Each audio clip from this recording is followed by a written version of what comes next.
John Brownfield, and we're out at Roosevelt Elementary School today for a quick tutorial on how to patch the area around the front and the back of the pitching rubber. If it's warranted, this is really the expectation we have of all the teams if you have the last practice and the last game of the day. So why don't you come a little closer, and we're going to show you what we typically do in this situation.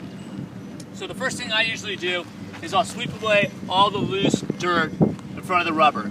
And then I'll have a bottle of water with me, and we don't actually provide these bottles of water, so you'll need to provide this yourself.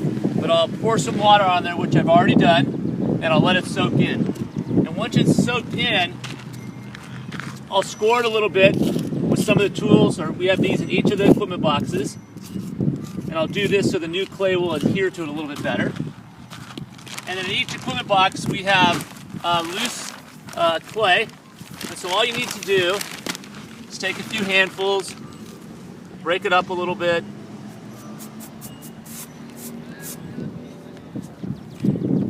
spread it out.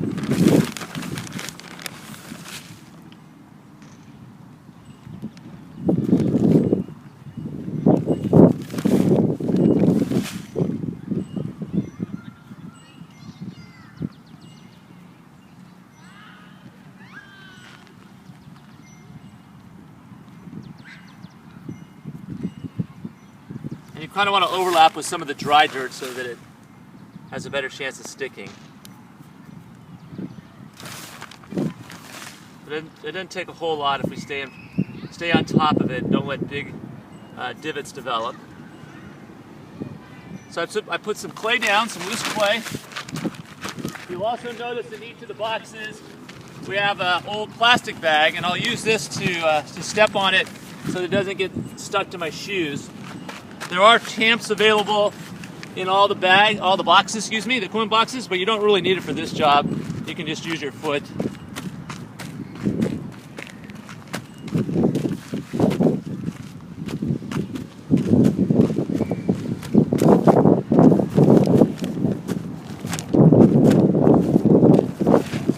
There's also rubber mallets in all the equipment boxes, so if you want to finish it off with a little tap,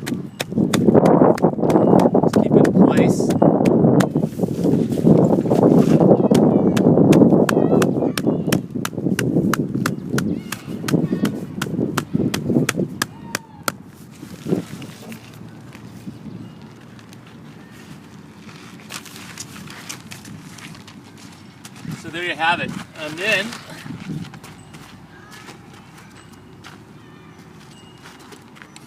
I'll take one of the rakes that's provided in all the boxes, and I'll try and get a little bit of dirt over the area that I've just patched.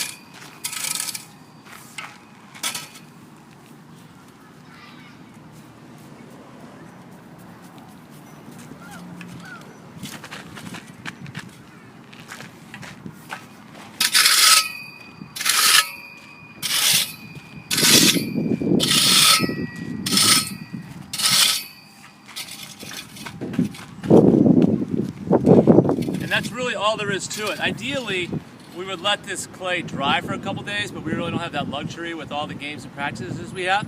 So if you are able to do it, we really encourage it. If you have the last practice, the last game of the night, to do what we just did, we'll stay way ahead of developing big holes in front of the pitching rubber. And this should take no more than 10 minutes after a game or practice. If you have the time, we would also highly encourage you taking out the hose and kind of watering down the mound, the home plate area, etc. So, if you have any questions, please give me a call. Thanks for listening. Hope this was helpful.